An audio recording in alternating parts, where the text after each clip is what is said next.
Okay guys, magpapalit tayo ng battery, lithium battery ng ating remote control ng Wigo, Toyota Wigo.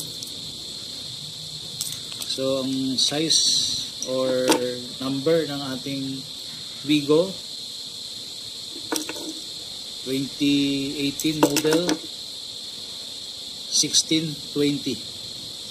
So tandaan niyo guys, 1620 yung lithium battery ng ating Wigo. So paano natin ito palitan? Una, tanggalin muna natin tong key holder natin.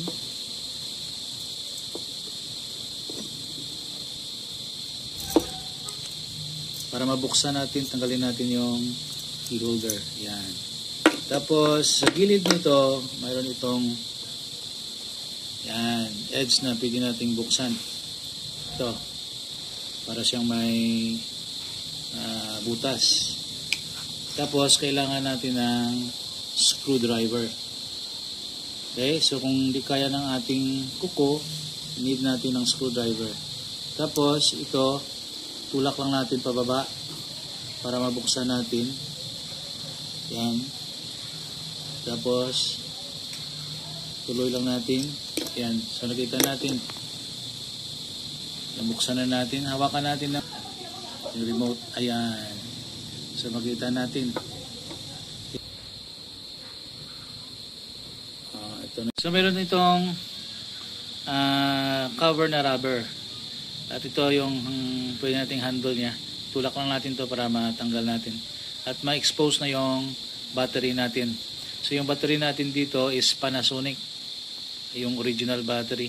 CR1620. Yung replacement natin Maxell. Okay? CR1620. So kung papakita ko sa inyo yun. Okay. So paano natin tanggalin itong lumang battery? Dito natin tanggalin yan. Tapos itulak natin. Labas. Ayan.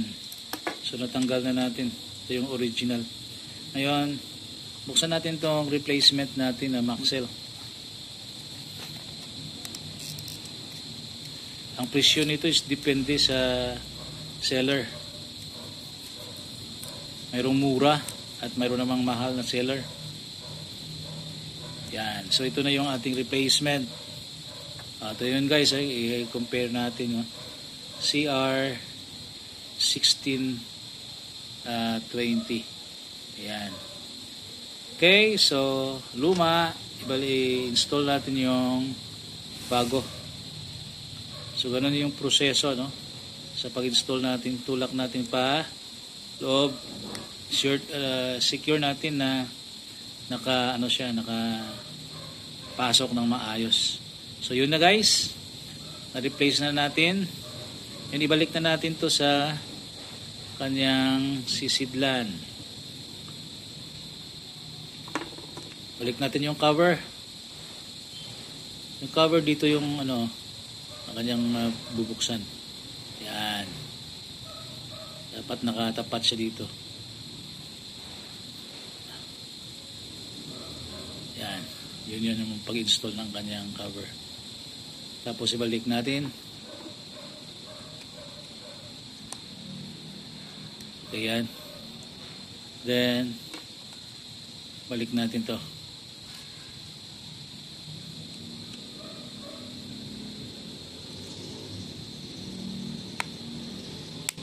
Yan. Secure natin na nakapasok lahat.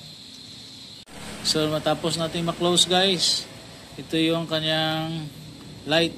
Check natin kung iilaw o hindi. Pag umilaw siya, okay yung pag-install natin ng bagong battery. Pag hindi, buksan natin ulit. Baka hindi nakasentro yung battery natin.